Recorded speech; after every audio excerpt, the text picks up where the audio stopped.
Jim Feig coming back to you from South Bridge Street Live with a bit of a word of wisdom this morning.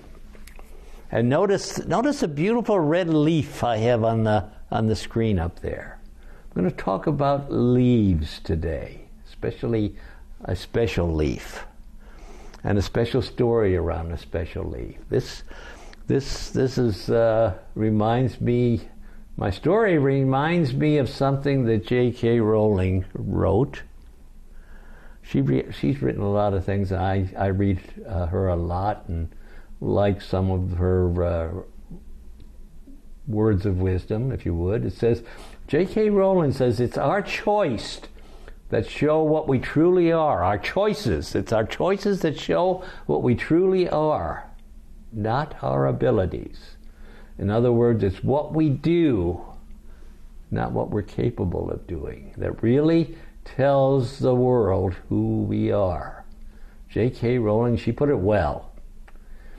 It's not what we say, but what we do with our lives that really matter. What choices have you made this morning? What choices are you going to make this morning? Well, I don't mean the trivial things. I don't mean the day-to-day choices that we'll make every day, like tying our shoes, the left one first and then the right one, or drinking a cup of coffee before you take the shower. Those are trivial choices. I'm talking about lasting choices that will affect both your life and the lives of those around you. Will you do anything today that's going to be lasting?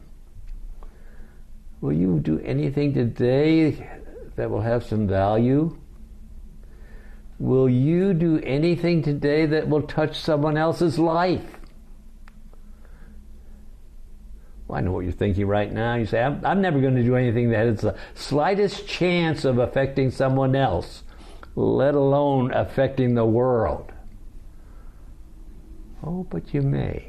You know, it doesn't take a world-shaking action or deed to make someone smile. Let me say that again. It doesn't take a world-shaking action or deed to make someone smile. And if you made someone smile, you have touched their life in one way or another. The writings of O. Henry. I don't know if you're familiar with O. Henry or not. He's not as popular as he used to be.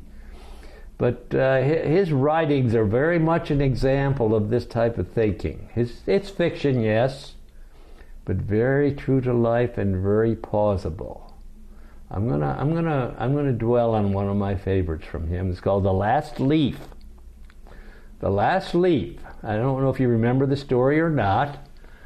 Two gals, Johnsy and Sue, are budding artists. They're living in Greenwich, New York, Greenwich Village, in the early 1900s. That's when O. Henry wrote most of his stories along that time. Johnsy's dying of pneumonia. She's given up on life, and she's laying in bed and looking out the window and counting the leaves on the ivy vine that is growing on the wall opposite her window. Winter's coming on and the ivy leaves are falling one by one.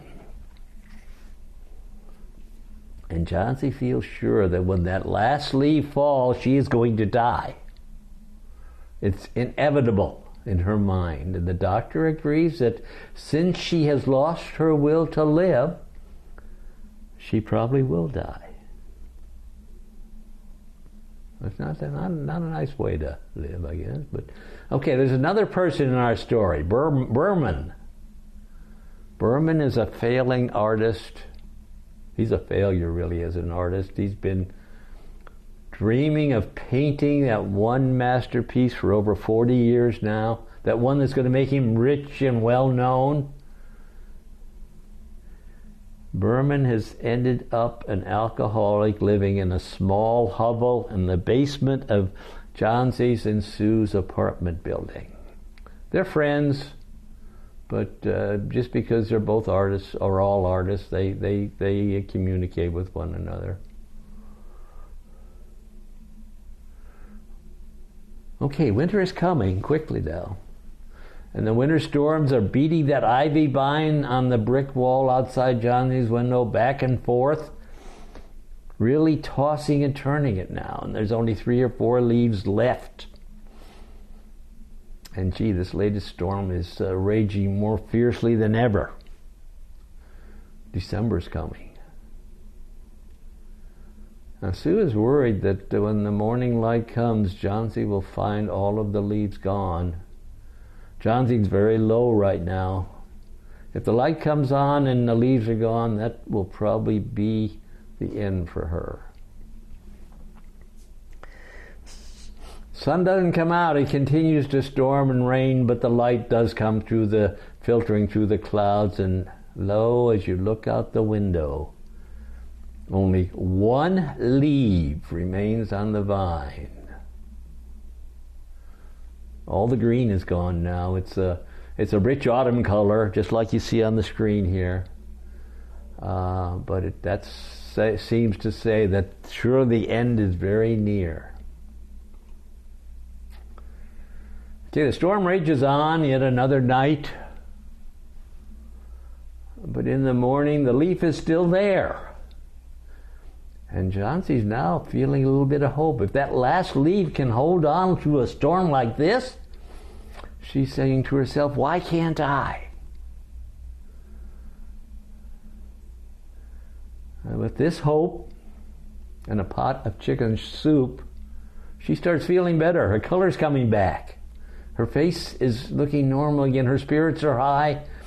She's digging into her paint equipment and she's going to start painting again. She's smiling again. It looks like the crisis is over.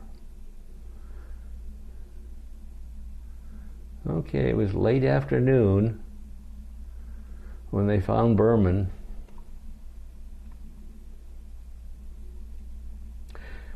He was wet and shaking and lying in his cold, damp hovel, which he called a home, dying of pneumonia. His end was inevitable. Oh, all the evidence was there too. There was the ladder.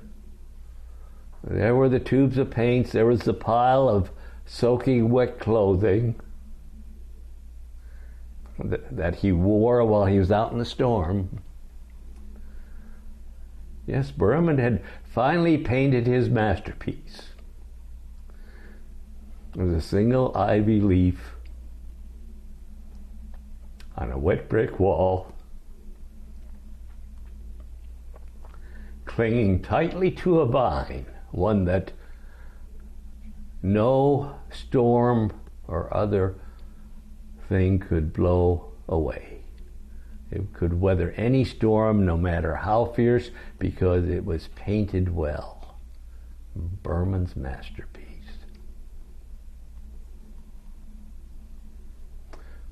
Fiction maybe, but not too far from true life. What about you? Will you go out of your way today to touch someone else's life? Oh, you don't need to have deep pockets like John Rockefeller or Bill Gates and give away fortunes. You can be a Joe or a Susie or a Bill or a Betty or a Berman and go out and do something that makes someone else smile. Go out and do it today. Don't wait. Make someone smile today. Now's the time. Jim Feig, coming to you from South Bridge Street Live. We'll see you again. Thank you.